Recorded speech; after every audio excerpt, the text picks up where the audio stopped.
المبادرة الوطنية للتنمية البشرية وبفضل دعمها اللوجستي ومواكبتها المستمرة للفئات المستهدفة من نساء وأطفال وشباب بمدينة طرفايا فتحت مسارات وآفاق عدة أمام المستهدفين ومكنتهم من تحسين ظروف عيشهم. توضيحات أكثر في روبورتاج الحسين الحنشاوي ونور الدين صابر. إلى منصة الشباب بطرفايا شدت لطيفة رحالها.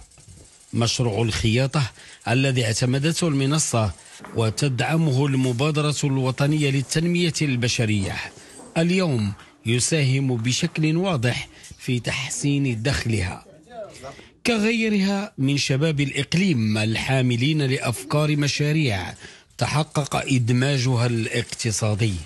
كان الحلم ديالي انني يكون عندي المشروع ديالي، وكان اللي كيدور ليا في راسي ان يكون عندي مشروع نكبره ونخدم عليه.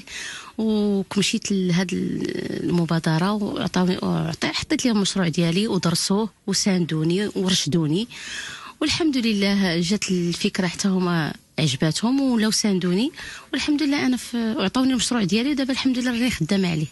تحسين المؤشرات المتعلقه بصحه الام والطفل يعتمد على البنيات الصحية المتواجدة بالإقليم، من بينها هذا المركز به يتم تتبع الوضعية الصحية للنساء الحوامل والمواليد. في إطار صحة الأم والطفل وبالمشاركة مع المبادرة الوطنية للتنمية البشرية تنتوفر الحمد لله في هذه دار الولادة على جميع الأجهزة الطبية اللي تتخلينا نستقبل النساء الحوامل في ظروف جيدة.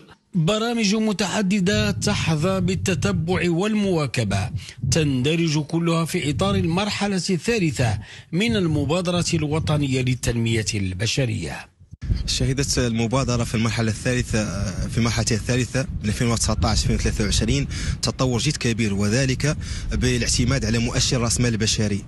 وفي طرفايا تم تمويل في هذه الفترة أكثر من 168 مشروع بتكلفة مالية تقدر ب 42 مليون درهم، يعني وتمثل مساهمة المبادرة في هذه التكلفة الإجمالية 78%.